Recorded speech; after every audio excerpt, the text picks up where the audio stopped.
South Park has been pushing the limits of what is acceptable on TV since 1997. South Park is a comedy animation show about the misadventures of four kids in a little mountain town of South Park, Colorado. South Park is all kinds of crazy in the best way possible. The show is consistently funny, and it's run for over 20 seasons with almost 300 episodes. The show's edginess shines through as they tackle topical issues with hilarious results. Join me, the official man, as I count down the top 10 South Park characters. Number 10. Sheila Brovlovsky. Sheila Brovlovsky is a traditional stereotype of the Jewish mother, but intensified by a factor of 10. She speaks with a Jersey accent, and she wears her hair in a beehive. She moved to South Park to raise their child away from her sordid past. In Jersey, Sheila was known as S. Wow Titty Bang. She was a hard-drinking party girl with a violent streak. She fell in love with Gerald Brovlovsky and got pregnant. She then moved to South Park, Colorado. Sheila is a stay-at-home mom now who makes a career in getting outraged and causing problems for everyone. Sheila is a social justice steamroller. About once a month, Sheila goes a little mental and gets really upset at something or other. One time she got outraged over the fart humor in Terrence and Phillip. She formed a protest group called MAC, or Mothers Against Canada. She then proceeded to start a war with Canada, which got the attention of Satan and his lover Saddam Hussein. Satan tried to use the invasion as a reason to come to the surface and rule, but he was pushed aside by Saddam. I'll talk more about that in the next entry. Sheila has an iconic catchphrase. What? She is easily offended. She once got offended by religious imagery in a school Christmas play. She protested that to the mayor and tried to change the whole Away in the Manger story to something less offensive to her. Cartman once made a little song and dance about Sheila that you may remember. You may have heard the song Kyle's Mom is a Big Fat Bitch.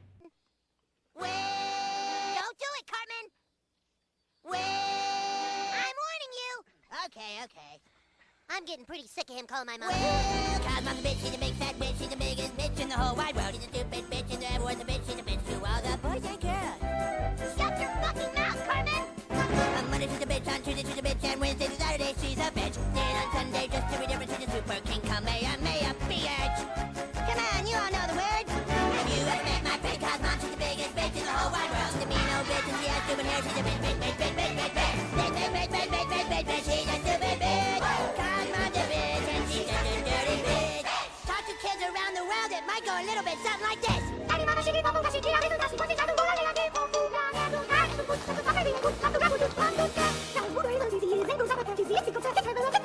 Mama, you have met my friend Kyle's mom, she's the biggest bitch in the whole wide world. She's a mean old bitch, and she has stupid hair, she's a bitch, bitch, bitch, bitch, bitch, bitch, bitch.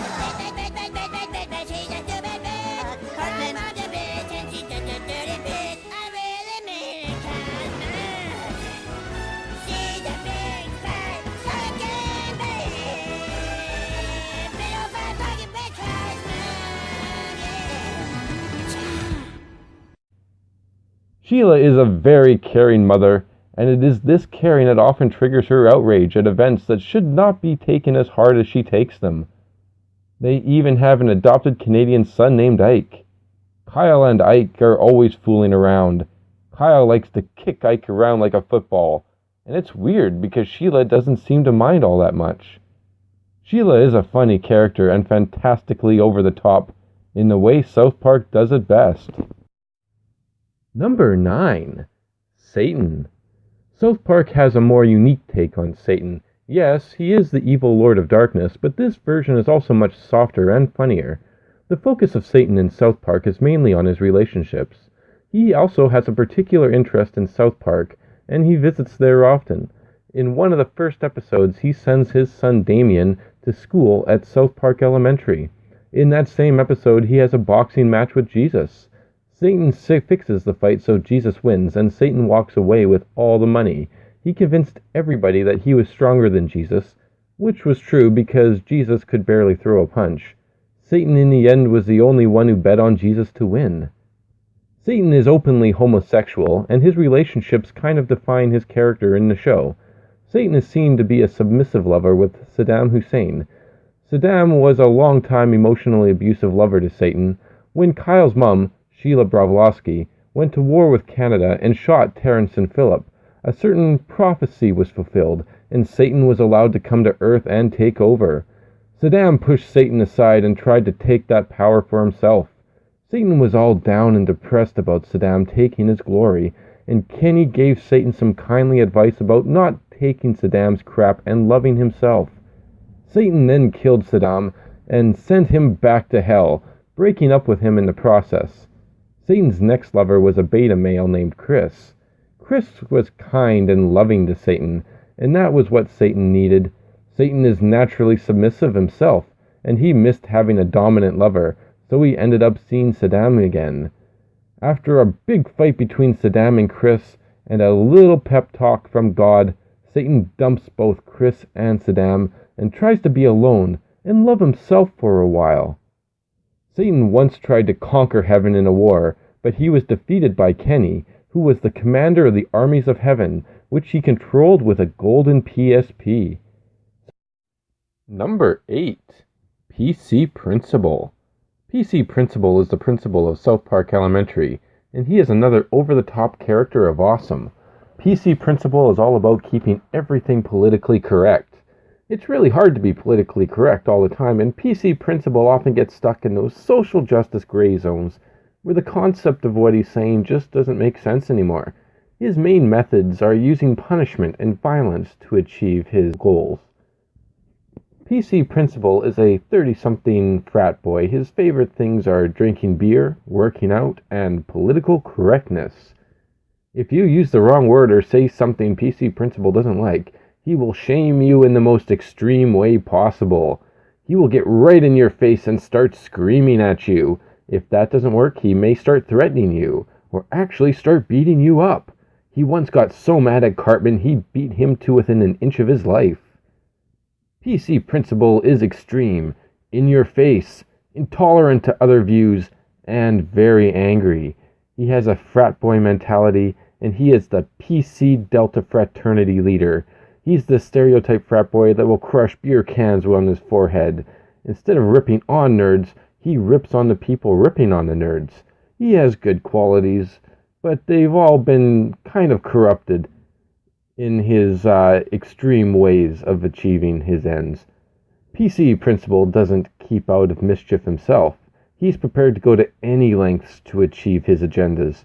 This includes assault and battery, hazing and burglary, hate crimes, forced child labor, misuse of an emergency number, endangering the life of a minor, and murder. Number 7. Stan Marsh. Stan, along with Kyle, kind of act as the moral center of the show. They can go overboard, but rarely to the point of Kyle's mom, Sheila. In many episodes, Stan delivers a speech at the end of the episode, summing up the moral and what he learned. Stan is probably the most introspective character on the show. He's always looking with his hands in his pockets, as if in deep thought. Stan is the most sensitive of the 4 main boys. He's more prone to take things to heart, or distance himself from emotionally difficult situations. Stan once turned to vegetarianism when he found out veal was tortured baby cow.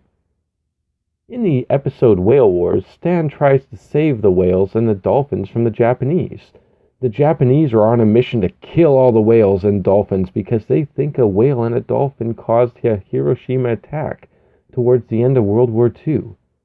Stan takes over a ship with the Whale Wars reality show and goes hunting for Japanese whalers. The Japanese end up killing some of the crew, and Stan takes over the ship and becomes captain. But in the end, Stan saves the day by convincing the Japanese that it was actually a cow and a chicken that did the bombing. This causes the Japanese to go after cows and chickens instead. Stan is more intelligent than most of the other residents of South Park. He is mostly unaffected by scams and corruption. Stan is more prone to depression than the other kids. One time he went goth when Wendy broke up with him. He started drinking when everything seemed crappy to him in the episode You're Getting Old and Asperger's. Stan is also an animal lover. and this love of animals often gets him and his friends in trouble. When hunting with his Uncle Jimbo, he refuses to shoot the animals. He became a PETA member in the episode Douche and Turd. He even got the Mexican space program to send an orca to the moon because he thought this would save it. In the episode The Woodland Critters Christmas, Stan would rather let the animals give birth to the Antichrist than kill them. Stan, along with Kyle, represent the more moral center of the show. They have the qualities the other residents don't have, and you need that to tell many of these stories well. Oh my god! They killed Kenny! You bastard! Has been immortalized as the thing Stan and Kyle says most when Kenny dies. Kenny dies a lot. In the first 5 seasons, there were not many episodes where he survived. Kenny has been shot multiple times. He has been eaten. He's exploded. Died of natural causes. Had a meteor fall on him, and so much more. Kenny has been killed almost 100 times throughout the show. He dies and then he comes back. Kenny literally can't die. It's a superpower that he has used in a superhero fashion. It is all tied into the Cthulhu cult that his parents were once a part of. As the mysterious Mysterion, Kenny protects the innocent and defeats evil. Kenny is kind of a running gag that got old by the end of the 5th season, so Matt Stone and Trey Parker had him killed off. They brought him back the next year, but his role had decreased, and he shared the spotlight with Butters, who we will be talking about pretty soon. Kenny is also very poor, and that's why he wears that orange parka all the time. The parka also has the quality of making him very difficult to understand. These days, Kenny isn't in the show all that much. He might have an appearance here and there, but they are getting less and less common. There's not much to Kenny, and his joke may have gotten stale, but his contribution is so important into the early days of the show that he needs to be on this list. Plus, when they do have him, it's often as Mysterion. It's not like he's gone, and he even still dies every now and then. He's just not that much of a main character anymore. Number 5. Kyle Broflovsky. Kyle is similar to Stan in personality, but he can get more manic while Stan would get more depressed over a stressful situation. Kyle has a strong moral center that probably has something to do with his mother, Sheila Broflovsky. She's number 10 on this list. Kyle is more prone to activism and special interest causes than your average South Park resident. Kyle is also Jewish. In South Park, this is a strange thing, as he is the only Jewish kid in the town, and people, mostly Cartman, rip on him for it. Like his mom, Kyle has a short temper. When someone challenges his beliefs, he can become upset. This anger can also make him easy for someone like Cartman to manipulate, such as when Cartman sang a song about his mom being a big fat bitch. Although Kyle has a strong moral center, there has been a time or two he abandoned his morals for money, such as in the episode Crack Baby Athletic Association. When Kyle learned about all the sad crack babies on one of those donation commercials, he got depressed. He then joined a center to volunteer to do his part. Cartman has also volunteered, but for different reasons. Cartman has started an underground crack baby fight club where people bet on the fighting crack babies. The winning baby gets a rock of crack as a prize. Kyle is outraged until he sees how much money Cartman is making, and then he gets in on the scheme. Kyle overall is a logical person. When everyone else is using crazy tactics that make no sense, Kyle is often the first to point this out and offer a solution. Kyle and Cartman have a strange friendship. In all appearances they hate each other, and they kind of do, but they both need each other for some reason. For Cartman, it's kind of obvious. He likes ripping on Kyle. Kyle is his favorite target. He doesn't want to lose that. For Kyle, it's a little harder to figure out. Maybe he just has gotten used to Cartman. They have both saved each other's lives on many occasions. They are kind of friendly enemies. Frenemies. Number 4. Butters. Butters is a great character. He's not like the other kids, and he is really more like a regular kid. The other kids seem more like mini adults in a lot of ways. They are inexperienced like kids, but have more mature personalities. Butters has the personality of a child. He's a lot more innocent than the other kids.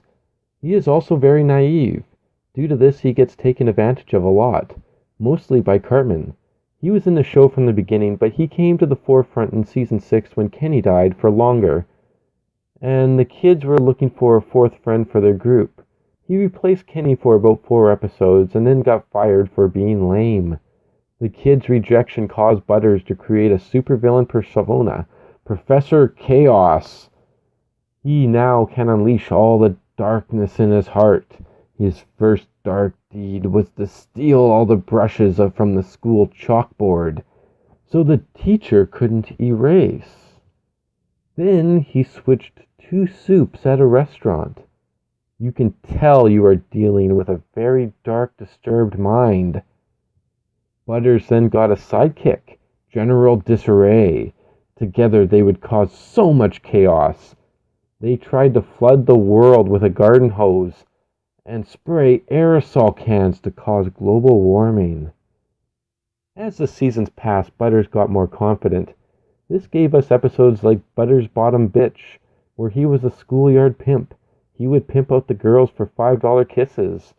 Then some older professional prostitutes heard about Butters being a good pimp daddy, and they joined up. They were going on real dates, while at the school, kids were stuck with the $5 kisses. Butters was unaware of what his new hoes were doing. He thought they were also doing the $5 kisses. Butters is very innocent. He doesn't have much of a concept of sex. He knows what it is, but it's not important to him because, of course, he's just a kid. Some of the best episodes are the Cartman and Butters episodes. In Awesome-O, Cartman dresses up in a cardboard robot costume and fools Butters into thinking it's a real robot. Cartman's evil plan is to get Butters to befriend the robot and reveal his deepest secrets so he can share them all over the school. This actually works, and Butters tells Cartman some pretty big secrets. But he also tells Awesome-O that he has footage of Cartman dressing up as Britney Spears and making out with a cardboard cutout of Justin Timberlake. When Butters discovers Cartman's plan, he shows the video to the whole town. Butters probably has the cleanest mouth of anyone in town. He rarely swears, and when he does, he uses replacement words like aw shucks or oh hamburgers. Butters truly does have a good heart. He always wants to please everyone, even at the cost of his own well-being and probably his sanity. Butters is either going to grow up very well developed and mature or completely off the rails crazy. Number 3. Mr. Garrison. Mr. Garrison is one of the more complex people in the town. Mr. Garrison was there from the beginning. He was the boys' 3rd grade teacher. As a teacher, he didn't care about the facts. He would just talk about complete nonsense, and that was just great. He would teach things like the history of Game of Thrones or why Chubby Checker left the Beatles. He just teaches what he wants, and that's pretty much it. Mr. Garrison also has some mental issues. It seems he has multiple personality disorder. He has a puppet called Mr. Hat.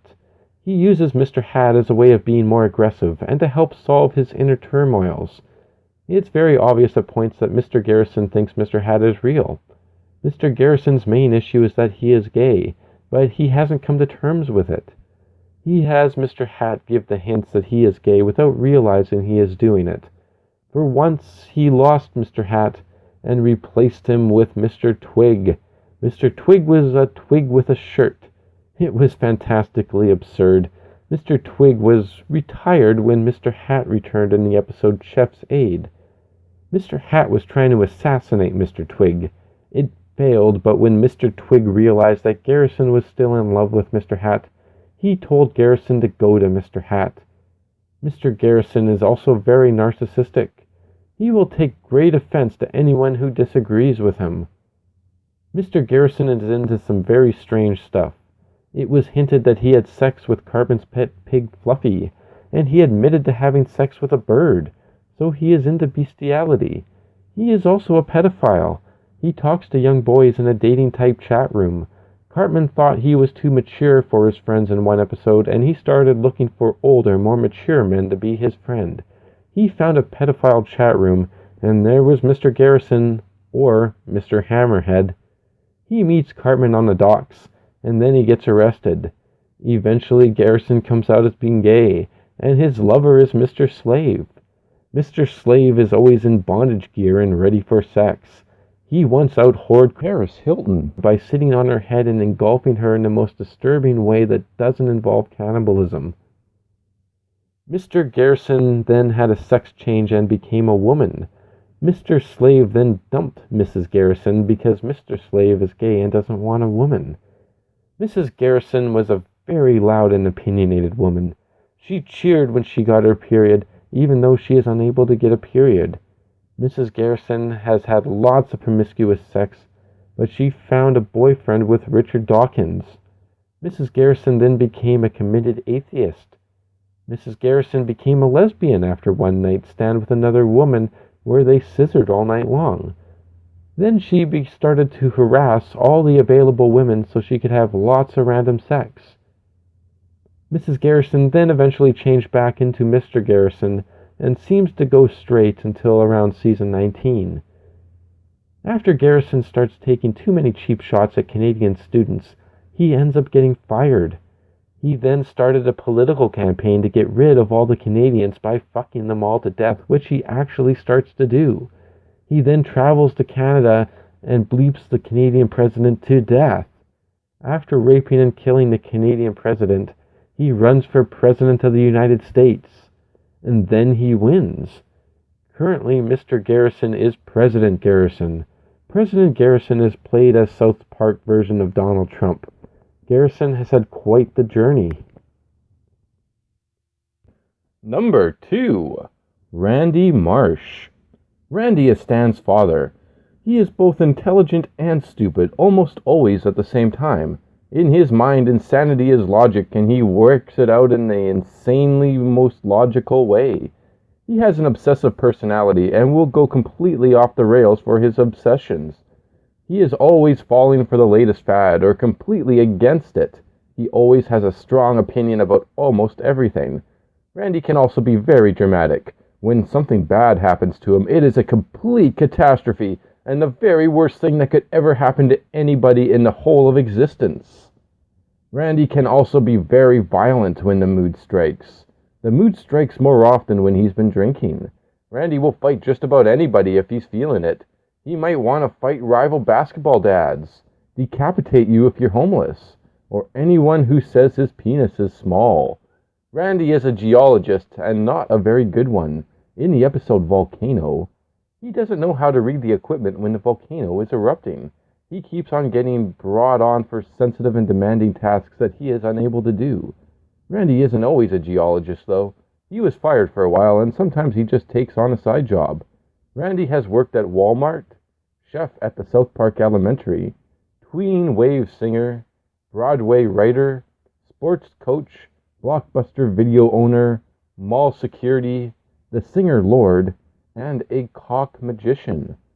The episode A Nightmare on FaceTime has Randy buying a Blockbuster video for $10,000.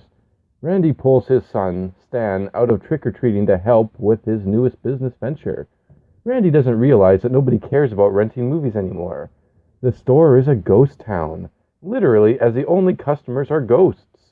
Only Randy can see the ghosts, though. The Blockbuster only scares away people, as everybody watches movies online these days. This drives Randy crazy. Not angry crazy, but deranged. He turns into Jack from The Shining, and he terrorizes the town. The next morning he wakes up face down in the snow, and Blockbuster has been burned down. For the last few years, South Park has been doing single storylines that last the season or go into multiple seasons. In the season 19 episode, Gluten-Free Ebola, Randy is shown to be the singer Lord. Lord is actually Randy using some voice-altering software and singing Lord's songs. When live, he wears a not-so-convincing disguise that fools everyone into thinking he is a teenage girl. The reason he started dressing up as a teenage girl was that he wanted to use the girls' bathroom as it was nicer. A live performance goes horribly wrong with the Michael Jackson hologram, and Randy threatens to quit. Randy is then replaced with a hologram. Randy is very impulsive and does crazy things spontaneously. You never know what he's going to do next, and he is so much fun that he is officially the second best character in the series. Now, before we get to number 1, let's take a look at some honorable mentions.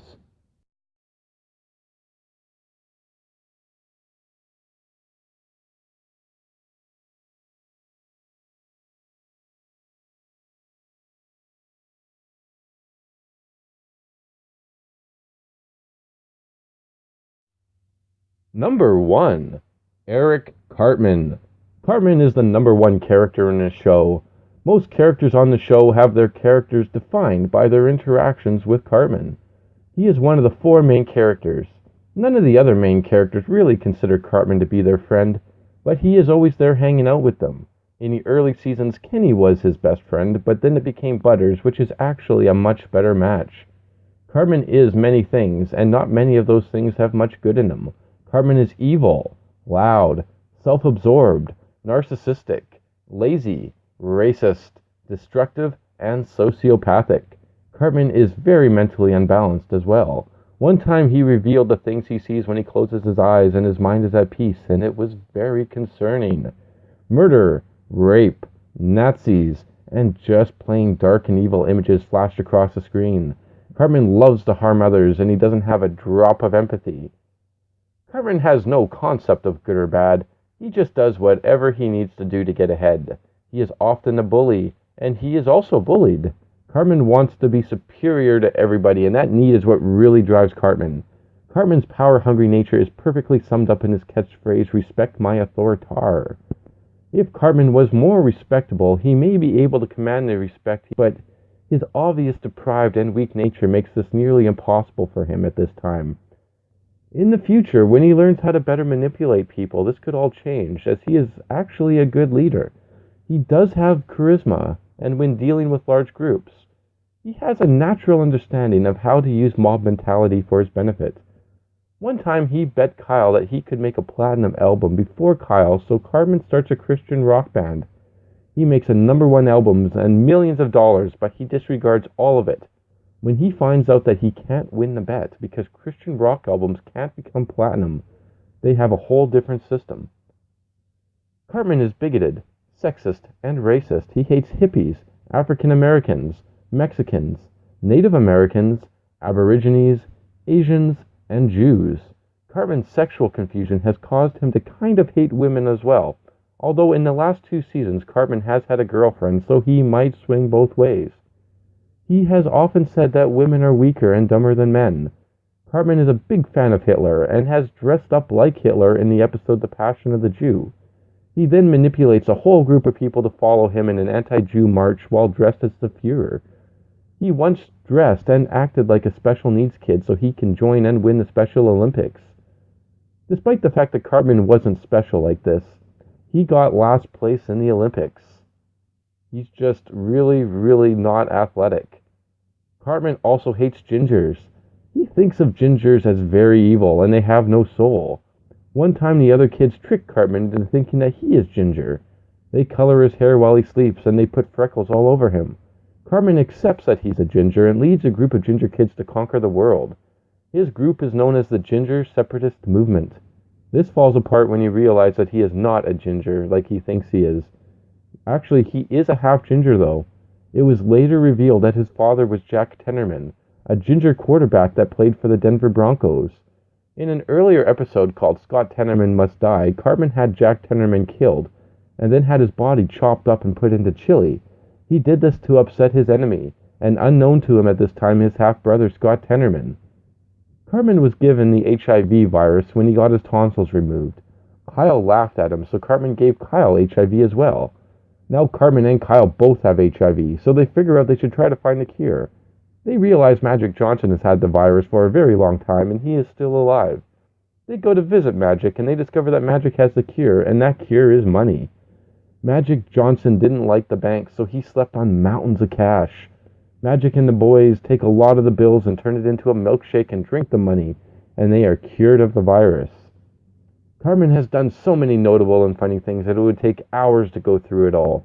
Cartman is a legendary character and deserves the #1 spot on the official Top 10 South Park characters. Your version of the Top 10 South Park characters may differ from this list, and I urge you to tell me in the comments below. You can then look and study how each of you is wrong and compared to the official Top 10 South Park characters list. Remember, it's okay to be wrong. Learn from it and grow.